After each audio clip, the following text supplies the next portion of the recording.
And at the end of the day, is there really enough good music in the world to justify paying for a music subscription for the rest of our lives? I think there's this kind of disconnect between the value proposition here. By committing to a music subscription, you sort of have to decide that you're going to do it for the rest of your life, because as soon as you stop, you don't get to listen to anything. And I think this fundamental point, I don't mind dipping into a subscription every now and again to sort of catch up on some new music and work out what music I might want to buy, or look for a CD on eBay later and add to my permanent collection.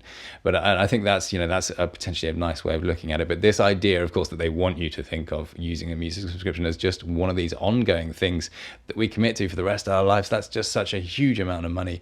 I'm not really convinced the value proposition is there, especially as most modern music now is just AI drivel. That most of the music I enjoy is just old stuff that's real. I saw an incredible video, which I'll link to in the description, of somebody demonstrating this difference between pitch corrected recordings and real life recordings. And it suddenly occurred to me just how disastrous this modern trend is for music.